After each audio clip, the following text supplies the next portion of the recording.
So one of the things we like to do here at camp is not only help you guys with your golf games on the technical side, but we also like to give you guys ideas on the emotional side or the mental side of the game. And we have a little talk tonight that we believe will help your games, but also maybe inspire you in some other areas of your life. So it's something that we enjoy doing each week. We like to start with this little video, which was created by ESPN, the E60 program. It's about golf in Mumbai. So let's go ahead and take a look at this. And then after we watch the video, we'll get into our talk, which is based on the attitudes behind living a high-performance life both on and off the course.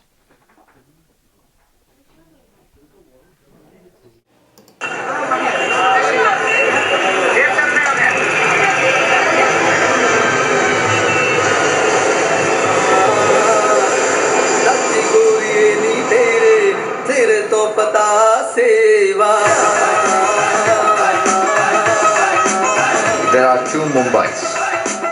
There are skyscrapers and businessmen. There are also slums and beggars.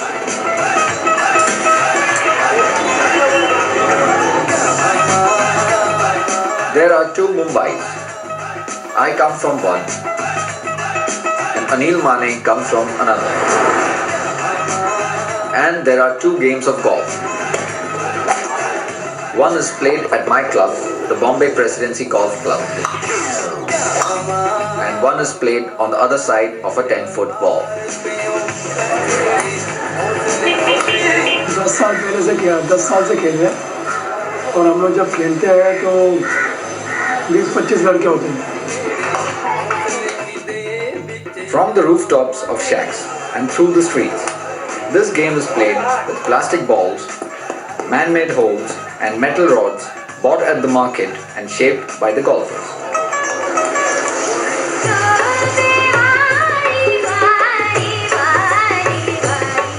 Anil Mane lives in this 10 by 10 foot shack next to the wall that separates my club from the slums. His golf clubs are worth more than the shack's tin walls. Anil lives and dreams golf.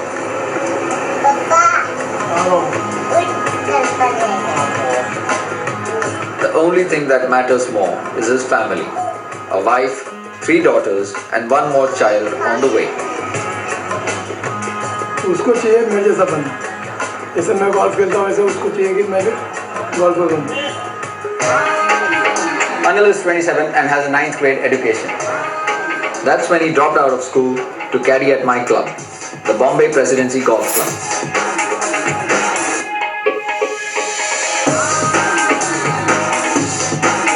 मैं पहले school में जाता था तो मेरे mummy daddy मेरा काम नहीं करते तो पैसा अफोर्ड नहीं कर सकता था तो मेरा एजुकेशन के लिए पैसा था फिर मैं golf. I met Anil 6 years ago. He was one of the best caddies. He would become one of the best golfers. 4-5 साल तो इंटरेस्ट ही नहीं था गोल्फ में. तो इंटरेस्ट नहीं था. फिर दोस्त लोग खेलते थे तो उनको देख के लगा कि हम भी कुछ खेल सकते. Anil was honing his golf skills in the streets. Then, in 2006, using someone else's clubs, he beat India's 4th ranked amateur in a match play tournament. I thought that given his talent and ambition, he deserved a chance. So I got him a new set of Titleist and I sponsored a spot for him on India's semi-pro tour.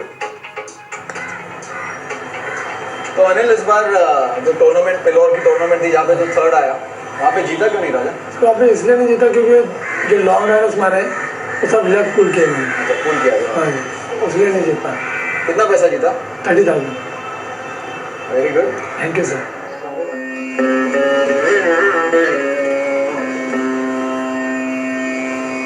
Last year, between caddying and the tour, Anil made $1,550. This year, Anil qualified for the professional tour. He no longer has time to caddy.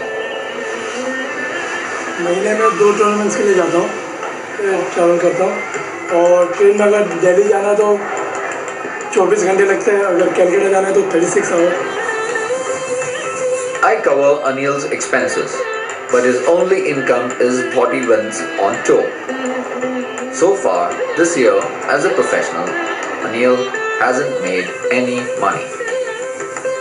उनके जैसा बनने के बाद भी जो जिस जगह से मैं आऊँ वो तो भी अपनी जो जगह थी ठीक है क्योंकि कितना भी बड़ा कितना अमीर भी हुआ.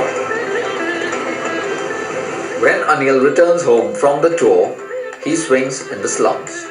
Twice a month, there are 3-hole tournaments. To the winner, about $5. As much as anyone, Anil needs the money.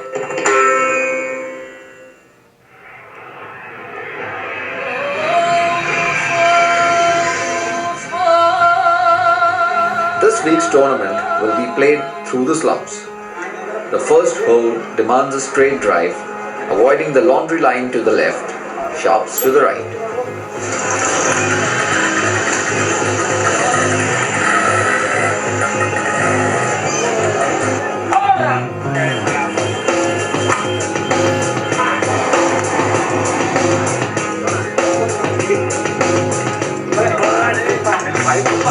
Anil is ahead by 1 stroke going into the second hole of the tournament.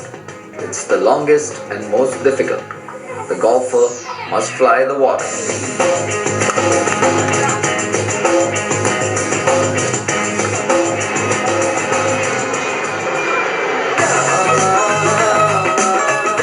After the second hole, Anil leads by 2 strokes. The final hole of the tournament is the shortest. From an elevated tee, the golfer gets penalized a stroke if he lands in the garbage.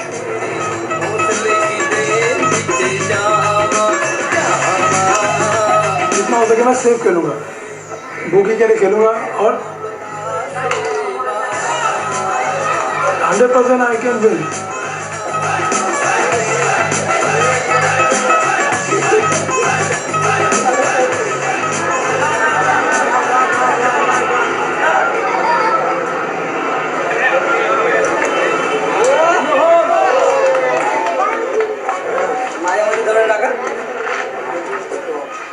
मेरी एक dream है कि मैं बड़ा tournament जीतूँ. वही जो मुझे नज़दीक लगता है मेरे close.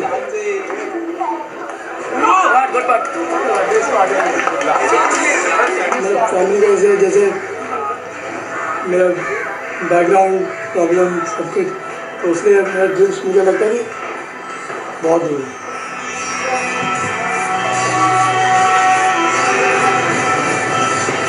In Mumbai, there are 2 games of golf. One is played at my club. The other in the slum where Anil lives. On both courses, Anil has seen victory. And in both places, he dreams of more.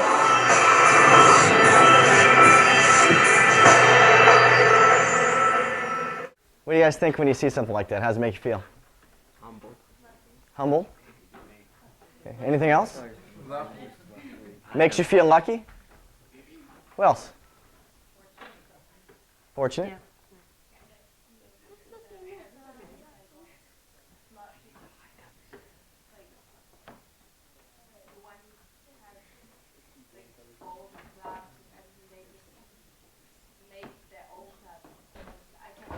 Yeah, it makes you feel like golf is something that everybody can enjoy.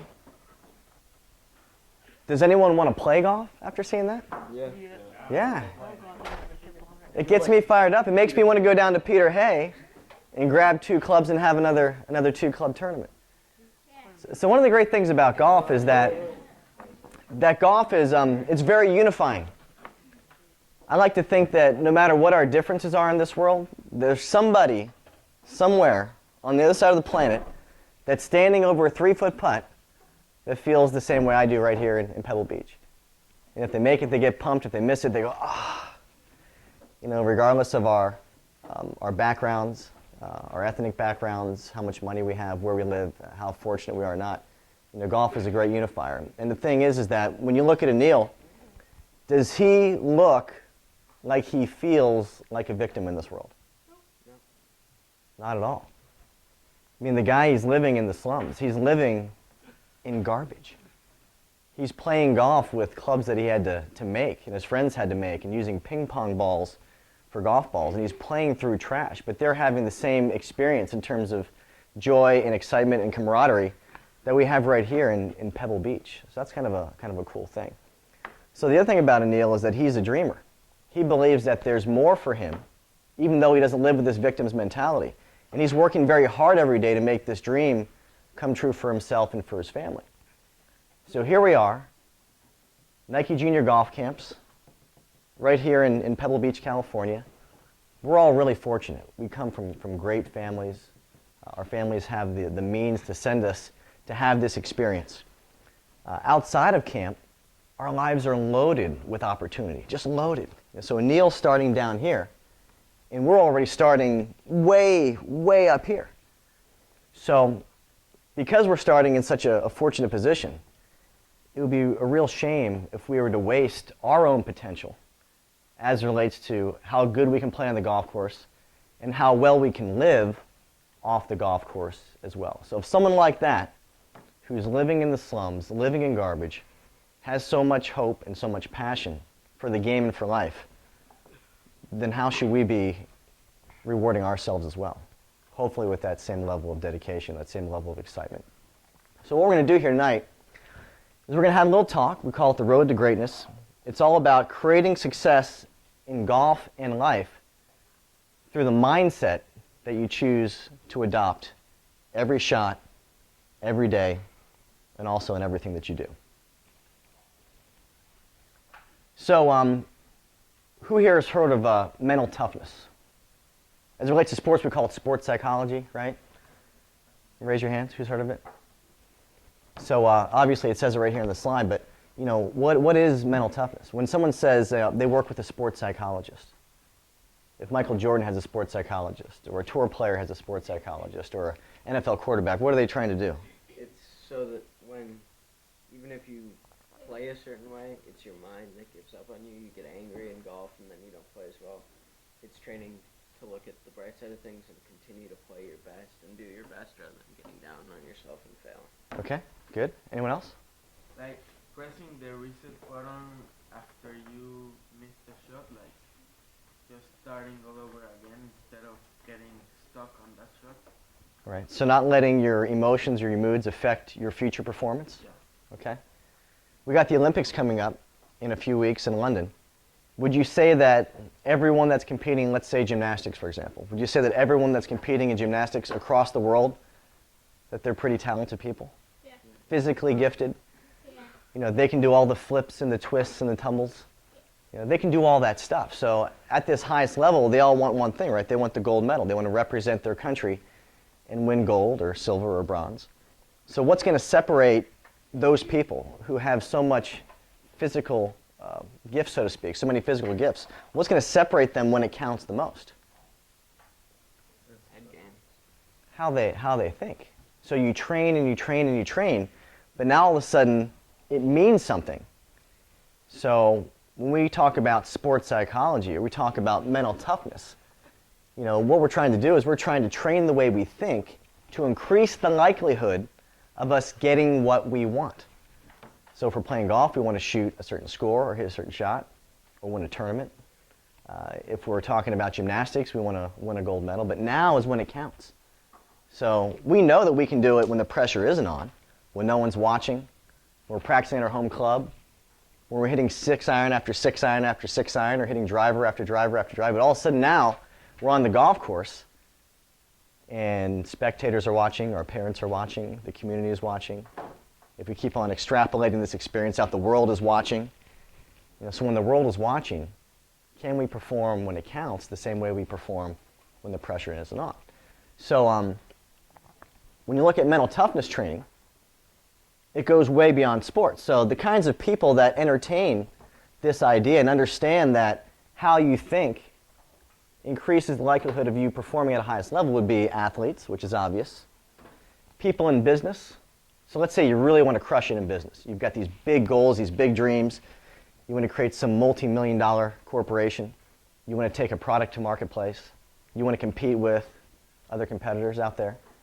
you understand that the way you think shapes how you move through each day, and of course how you move through each day shapes how much money you're able to make and how successful you're able to be. So people that are in business like to engage in mental toughness.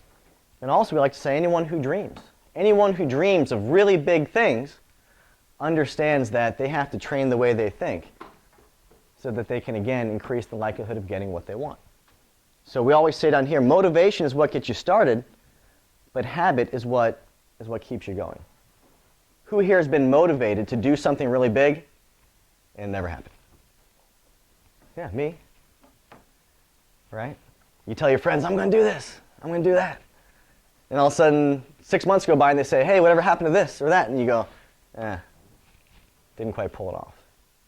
So it's one thing to have a goal or an idea, but the habits that you create through thinking help you make it become reality. Go ahead. So you start asking these people, these athletes, these business people, these dreamers, say, why in the world do you engage with this coach, this performance coach, the sports psychologist? And they say, well, we understand the connection between thinking and success. So when you rehearse success in your mind, you experience it in your life. So who has watched the Olympics and seen something like downhill ski racing? And you see a competitor before they're about to go ahead and do their run. You ever see them do anything weird? They put the camera on them, right? Here's this person, maybe they're from Germany or they're from Sweden or some country that really skis great. And what are they doing? You ever see them? They got their eyes closed.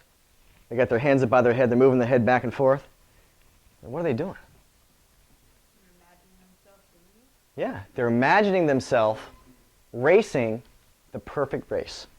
They're trying to see it up here, crystal clear, so that when they hop in that gate and it goes beep, beep, beep, go, now they're on autopilot. So they're creating it here so that they can live it eventually out there.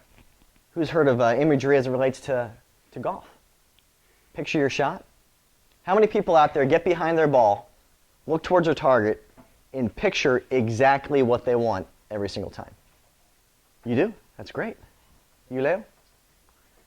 Okay. Has anyone tried to do it, stuck with it for a little bit, and then been like, kind of lose the feel for it?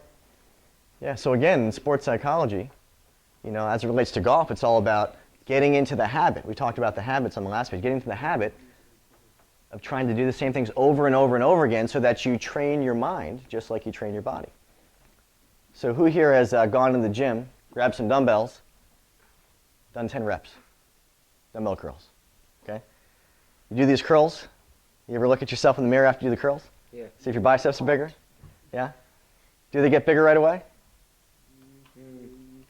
Maybe for a few seconds, right? Next morning you wake up, do your shirts fit any tighter? No, it takes a little bit of time. So we have to learn how to train our mind in a way that's consistent, just like we have to train our muscles in a way that's consistent as well. So when you rehearse success in your mind, you experience it in your life, and that applies to your golf game, it applies to ski racing, it applies to business, it applies to increasing the likelihood of getting anything that you want.